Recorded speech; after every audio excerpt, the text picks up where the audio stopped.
So I was reluctant to actually share this deck with you because probably you've seen it 1,000 times already.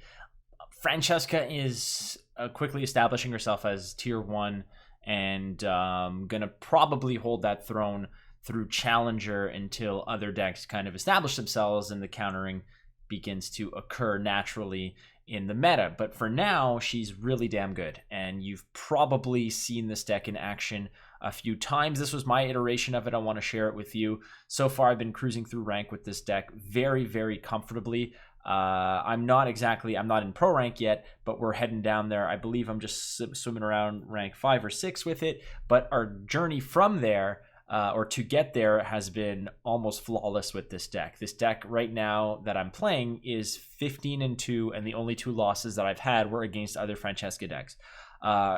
Needless to say, this is a very strong deck, so we're going to walk right through it, and I want you to see what you can do with it. Either way, here it is. Here's a HARM-ony deck with Francesca. All right, so let's walk you through it. You pretty much, like I said, you've seen this deck in action, most likely if you've been prowling the ladder.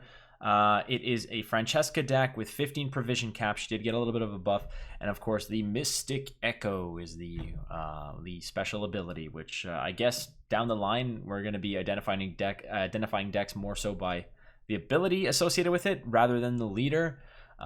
That's a thought process for a whole different video, I guess. Regardless, doesn't matter. Let's go through the cards, and then we'll go with the basic strategy. So we're going to start with, I have 2 Dwarven Skirmishers, and I've got 2 of these in there because they do 3 points of damage. And there are still cards out there that require 3 points of damage to remove, so that is in there to deal with.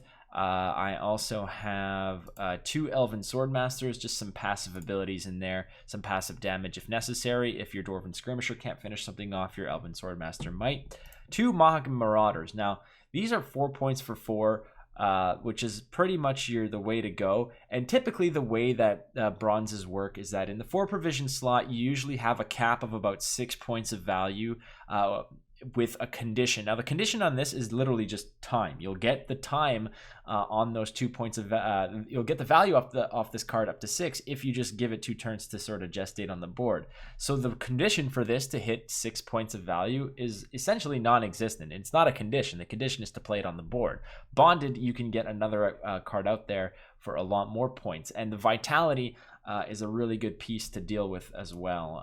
So there's 2 of those. I have 1 Dryad's Caress. Now the reason I have Dryad's Caress in here is because there is a lot of bleeding going on, but at the same time you do have Dryads in this game. So boosting by 3, purifying and boosting, then giving vitality against the Dettlaff decks that are out there. Having 1 Dryad's Caress isn't the worst thing in the world, especially since it can also be pulled by Fauve as a backup. I have 2 Dryad Rangers. The reason I have 2 Dryad Rangers in here, very simple. Poison is good. HARM-ony is good. Poison is sort of slowly making its way back in. There are decks that do play tall units still, and dropping 2 small provision cards to kill something big and get harmonious boosts off of them as an extra little spice is pretty decent. So I've got 2 of those. I have a single Panther because it's a beast and it'll trigger HARM-ony as well. So the points that you're getting off of this, the 5 provision, so like the 9-point cap, which is actually pretty significant. Sorry, the 7-point cap off of 5 provisions is pretty significant. Plus as well, the 2 points of immediate damage you can do will trigger HARM-ony on all your harmonious cards, so you'll get extra mileage off that. A single Dryad Dragoon. Dryad buffing up to 5 is pretty nice. I really, really do like that. But it's in there. I've got 2 Hawker Smugglers because the passive ability on this of just gaining points. If these go unanswered, then you're in business. There's going to be a lot of cards in here that are going to want answers. Otherwise, they get value over time, and this is definitely one of them. Proactively, this is a good card to play to get yourself moving in round 1 and get extra value off cards later game.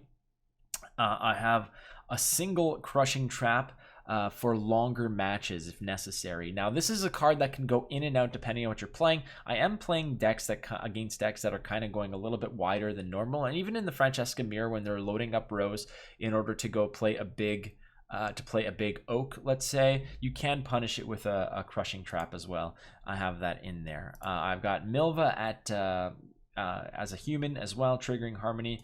Milva is not exactly anything out of the ordinary, neither with Moraine. I like her. I did have the Treant Boar in here instead, but I did change it last minute for Moraine because I do like the lock ability, plus the initial value of getting that one trigger of 2 damage if necessary. The Treant Boar was always getting locked or removed, or more often than not, and yeah, it's okay. It's not that bad of a deal if you can get it to stick, but the thing about it is that this is immediately 7 points of value. You don't need to wait for the boar to trigger. Weeping Willow, because it's a poison ability, it's also a Treant that you can use fairly early in the game. You don't need to wait for your Treant, your Great Oak to trigger Harmony as a Treant. Also on the melee row, it has shield, and it also synergizes the poison with your other poison units to bring down big nasty things. Fauve, very simple. You go ahead and get a nature deck from your card. You've got 3 in here. You've got 3 Dryad's Caress. You've got, besides that, you'll also have Call of the Forest as another nature card that you can pull out. So nature's Call of the Forest is just exceptional right now. It is an auto include in Scoia'tael decks. There's no reason you shouldn't play this. It thins out the deck, and it boosts. It pretty much picks out whatever card you want, boosts it by 2, and throws it down. Now, if you are looking for an engine type card to play against, let's say, Ardal, the 2-point boost is going to protect you against Ardal theft. So this was really, really good. The extra 2 boost and all that. I really, really think that Call of the Forest, the improvement made to it made it an auto include. It didn't make it a niche card or a combo card at all. Pavko Gale, good old Burja.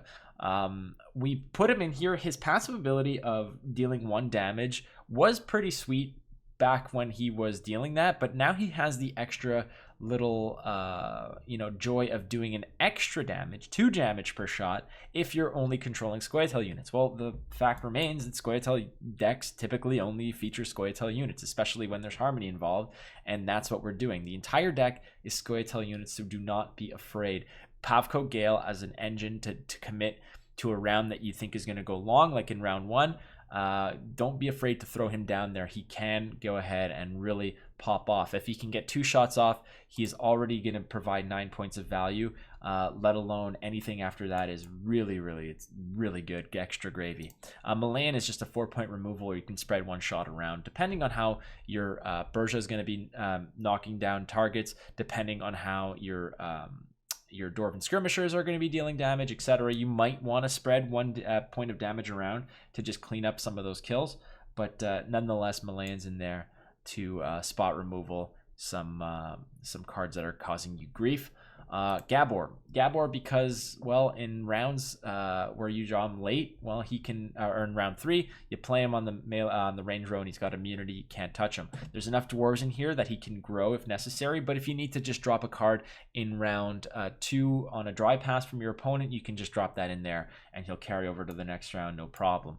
Barnabas is pretty straightforward. This is I wouldn't say a finisher card, but it can act as one, because this thing's point ceiling with the amount of Harmony you've got going is incredible. You're going to be getting 12 points with an Elf, Dwarf, and Dryad on the board, but beyond that, if you've got your Waters of Brokilon going crazy, he is going to trigger every Harmony. He's the only gnome in the deck, so every single Harmony that you have going on will trigger when he puts slams down. So is he a finisher? He kind of is, but he's not the type of finisher where all your points that he generates are all sort of centralized in one unit. He's not like coming down as a massive 120 point card that can easily be answered by a Geralt or something, or a Scorch or something. He can spread around those points like crazy, making it so much harder for your opponent, who might have last say, to answer that point generation. Barnabas is an excellent card